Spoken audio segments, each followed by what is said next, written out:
इस वक्त एक ऐसा दौर चल रहा है जहां पर भाई भाई का ही दुश्मन है। बहरीन देश ने ईरान को धमकी दे दी है अमेरिका की खातिर। आप तो जानते ही हैं कि मिडिल ईस्ट में अमेरिका के कई सारे देशों में ठिकाने हैं। सऊदी अरब हुआ, कतर हुआ और भी कुछ देश हैं, अरबी देश, उन देशों में अपने ठिकाने बना रखे हैं अमेरिका ने। ऐसा ही एक ठिकाना बहरीन के अंदर भी बनाया हुआ है। बहरीन ने ईरान को धमकी दी है कि अगर आपने हमारे देश के अंदर अमेरिका के ठिकानों को निशाना बनाया, अमेरिका के ठिकानों पर हमला किया, तो आप हमारे पलटवार के लिए तैयार रहें।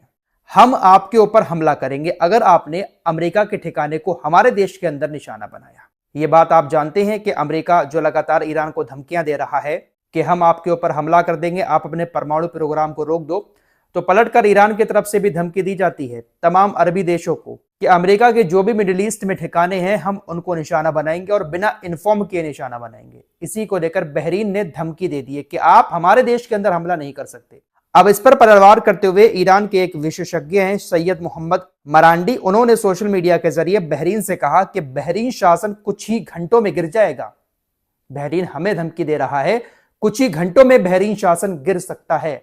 बहरीन हमें धमकी दे रहा है, बहरीन शासन कुछ ही घंटे में गिर जाएगा। तो यहां से आप समझ सकते हैं कि भाई भाई का ही दुश्मन है, आपस में ही एक दूसरे को ये लड़ा रहे हैं। कोसों दूर बैठा हुआ अमेरिका मिडिल ईस्ट के अंदर आपस में ही मुसलमानों को लड़ाया जा रहा है।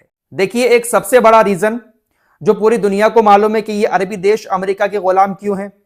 हर कोई जानता है कि इनके पास हथियार नहीं है, इनके पास ज्यादा मिलिट्री नहीं है।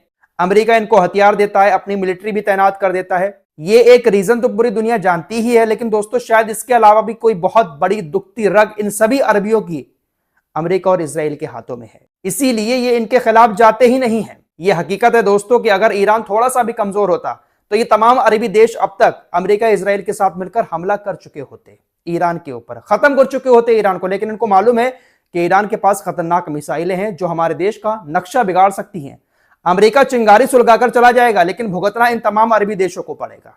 तो बहरीन खुलकर आ रहा है सामने कि हम हमला करेंगे ईरान के ऊपर अगर ईरान अमेरिका के अड्डे को निशाना बनाता है। मैं आपको लगातार बता ही रहा हूं, लास्ट वीडियो में भी बताया था कि अमेरिका मिडिल ईस्ट में अपनी ताकत को लगातार बढ़ा रहा है, एयर डिफेंस सिस्टम को मजबूत कर रहा है और हो सकता है कि किसी ना किसी टाइम अमेरिका ईरान के ऊपर हमला कर भी दे। पैट्रियट मिसाइल डिफेंस सिस्टम को मोबाइल लॉन्चरों पर तैनात किया हुआ है, कतर के अंदर भी तैनात किया हुआ है। अमेरिका हमला करने से पहले अपने ठिकानों को बचाने की तैयारी कर रहा है। आज अमेरिका ने अपना एक और विमान वाहक पोत ईरान के तट की तरफ रवाना कर दिया है, जो अब तक वेनेजुएला के तट पर था। अमेरिका के इस विमान वाहक पोत का नाम है यूएसएस गेराल्ड आर फोर्ड। यह भी एक काफी खतरनाक और ताकतवर विमान वाहक पोत है अमेरिका का। इसकी ताकत का आप अंदाजा इसी से लगा सकते हैं कि यह अपने ऊपर परमाणु बम गिराने वाले विमानों को भी सवार कर सकता है। तकरीबन 90 F-35 लड़ाकू विमान इस पर सवार होकर ईरान के तट की तरफ जा रहे हैं। एक बहुत बड़ा बेड़ा अमेरिका ईरान के तट पर तैनात कर रहा है। अब तक इसको वेनेजुएला के तट पर रखा हुआ था। इससे पहले अमेरिका ने अपने एक और विमान वाहक पोत अब्राहम लिंकन को भी तैनात किया हुआ है। तो अमेरिका अपनी ताकत बढ़ा रहा है और हो सकता है कि अमेरिका बहुत जल्द अरब देशों के साथ मिलकर ईरान के खिलाफ एक्शन भी ले ले। फिलहाल ट्रंप अभी भी लगातार यही कह रहे हैं कि हम बातचीत कर रहे हैं और बातचीत करते रहेंगे।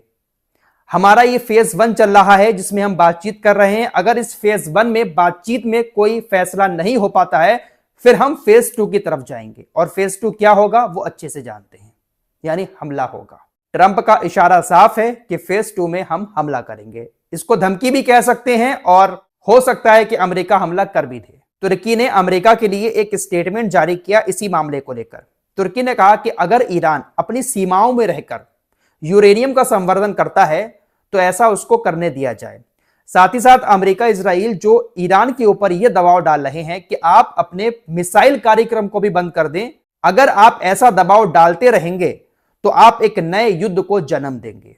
तुर्की ने यह स्टेटमेंट अमेरिका के लिए जारी किया है। ईरान किसी भी कीमत पर नहीं मानेगा। परमाणु प्रोग्राम को लेकर तो भले ही थोड़ा बहुत राजी हो जाए, लेकिन मिसाइल कार्यक्रम को अपने वो बंद नहीं करेगा। मिसाइलें ईरान बनाता रहेगा। दोस्तों, पिछले महीने जो कुछ हुआ था ईरान के अंदर, उसमें अमेरिका इजराइल के साथ तमाम यूरोपीय देश पूरी कोशिश में लगे हुए थे कि कैसे भी करके सत्ता परिवर्तन हो जाए। वॉल स्ट्रीट जर्नल की रिपोर्ट के मुताबिक पिछले महीने तकरीबन 6000 स्टारलिंक टर्मिनल अमेरिका की तरफ से गुपचुप ईरान के अंदर भेजे गए थे। ईरान के अंदर ईरानी सरकार ने इंटरनेट बंद कर दिया था, लेकिन स्टारलिंक के जरिए वहां पर इंटरनेट प्रोवाइड करवा के सोशल मीडिया पर लोगों को इकट्ठा करके दंगे भड़काने की कोशिश की गई। अमेरिका इजराइल का सबसे बड़ा हथियार टेक्नोलॉजी ही है। फिलहाल रशिया ने अपने देश के अंदर फेसबुक, यूट्यूब, इंस्टाग्राम, व्हाट्सएप इन तमाम चीजों को बैन कर दिया है। चाइना के अंदर तो ये कुछ चलता नहीं है, लेकिन अब रशिया ने भी सिक्योरिटी का हवाला देते हुए इन तमाम चीजों को बैन कर दिया है। फिलहाल ईरान भी अपनी ताकत को लगातार बढ़ा रहा है, परमाणु प्रोग्राम भी वो चला रहा है। हो सकता है कि परमाणु हथियार बना भी लिया हो, मिसाइलों को लगातार बढ़ा रहा है और अपनी ताकत समुद्र में भी ईरान दिखा रहा है। होर्मुज जल डमरूमध्य के पास पानी के नीचे ईरान ने एक मिसाइल सुरंगों का नेटवर्क उजागर किया है। बताया जा रहा है कि यह भूमिगत सुविधाएं समुद्र के नीचे से मिसाइलों को संग्रहित करने और लॉन्च करने के लिए बनाई गई हैं। ईरान का कहना है कि यह कदम क्षेत्र में विदेशी नौसैनिक खतरों का मुकाबला करने के मकसद से उठाया गया है। हमने ये जो अंडरग्राउंड पानी के अंदर सुरंग बनाई हैं जिसमें मिसाइलें तैनात हैं, ये बाहरी जो नौसेना आती है वो हमारे टैंकरों को जब्त कर लेती है। उन बाहरी नौसैनिक खतरों का मुकाबला करने के लिए हमने ये मिसाइलें समुद्र के अंदर तैनात की हैं। तो ईरान भी अपनी ताकत हर जगह बढ़ा रहा है, क्योंकि अमेरिका ने धमकी दी है। लास्ट वीडियो में आपको बताया था कि हम ईरान के कुछ और तेल के टैंकरों को जब्त कर सकते हैं ईरान के ऊपर दबाव डालने के लिए। तो इसीलिए समुद्र में भी ताकत ईरान बढ़ा रहा है। आइए अब गाजा की बात कर लेते हैं। लास्ट वीडियो में मैंने आपको गाजा का हाल बता दिया था, इस वक्त कैसे हालात हैं गाजा के अंदर। तकरीबन 90% आबादी टेंट के अंदर रह रही है, 90% घर बेहाल हो चुके हैं, जमीन 90% ऐसी हो गई है जिस पर कृषि नहीं की जा सकती। तकरीबन 20 से 25-30 साल लग जाएंगे गाजा को पहले जैसा बनने में, अगर कोई जंग अब बीच में ना हो। इतना मलबा पड़ा हुआ है कि उसको हटाने में 10 साल लग जाएंगे। सारी चीजें आपको लास्ट वीडियो में बता चुका हूं। अब डोनाल्ड ट्रंप चाह रहे हैं कि गाजा को हम ऐसा बनाएं कि वहां पर बहुत सारे टूरिस्ट आए, विदेशी सेना तैनात हो और गाजा जो है वो हमारी मुट्ठी में रहे। डोनाल्ड ट्रंप एक पीस प्लान तैयार कर रहे हैं और उसमें कई सारे देशों को शामिल भी किया है और उनसे एक बड़ी रकम भी ले रहे हैं गाजा को बसाने के लिए। उस पीस प्लान का अब तक इजराइल विरोध कर रहा था, क्योंकि इजराइल का कहना था कि हमास अभी भी गाजा से गया नहीं है, हमास ने अभी भी हथियार डाले नहीं है, इसलिए हम गाजा के शांति बोर्ड में शामिल नहीं होंगे।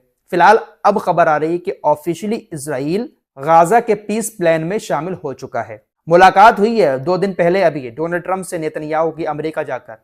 वहां जाते ही इनके सुर बदल गए। अभी तक ये सिर्फ मना कर रहे थे कि हम इस प्लान में शामिल नहीं होंगे, गाजा को हम नहीं बसने देंगे, लेकिन अब जैसे ही मुलाकात की, लैला मजनू की मुलाकात हुई, न जाने कौन सी बातें हुई और नेतन्याहू अब राजी हो चुका है। वही बात है कि डोनाल्ड ट्रंप हर देश को यही चाहते हैं कि बस मेरे इशारे पर चले। भारत को लेकर भी कभी कुछ दावा करते रहते हैं, कभी कुछ कहते रहते हैं, कभी टैरिफ लगाते हैं, कभी हटाते हैं। फिलहाल अभी ये जो भारत और अमेरिका के बीच एक ट्रेड डील हुई है जिसमें जो टैरिफ लगाया हुआ था उसको कम कर दिया। और टैरिफ इसलिए लगाया था भारत के ऊपर अमेरिका के राष्ट्रपति डोनाल्ड ट्रंप ने, क्योंकि भारत रूस से तेल खरीद रहा था। इसी मामले पर लोकसभा का जो सत्र चल रहा है उसमें खड़े होकर बोलते हुए असादुद्दीन ओवैसी ने कहा, यूएस ट्रेड डील की बात करें तो ट्रंप ने एक एग्जीक्यूटिव ऑर्डर निकाला है कि अगर हम प्रत्यक्ष या अप्रत्यक्ष रूप से रूस का तेल खरीदते हैं तो वो हमारे ऊपर 25% टैरिफ लगाएंगे। ये गोरी चमड़ी वाला कौन है जो वहां बैठकर हमें हुक्म देगा? क्या देश को इसके लिए आजादी मिली थी? हम जिससे चाहेंगे तेल खरीदेंगे। आप कौन होते हैं हमें बताने वाले? यह दुख की बात है कि सरकार चुप है। हम इस गोरी चमड़ी वाले के सामने इतना क्यों गिर रहे हैं? हमारा आत्मसम्मान कहां है? असादुद्दीन ओवैसी ने लोकसभा में खड़े होकर एक जबरदस्त भाषण दिया है। हाल ही में कई सारे फैसले डोनाल्ड ट्रंप भारत को लेकर खुद सोशल मीडिया पर सुना देते हैं। इसी को लेकर उन्होंने ये बात लोकसभा में खड़े होकर कही है। फिलहाल इस रिपोर्ट में इतना ही। कुछ और खबरों के साथ फिर हाजिर होऊंगा। अपना ख्याल रखिएगा। अल्लाह हाफिज।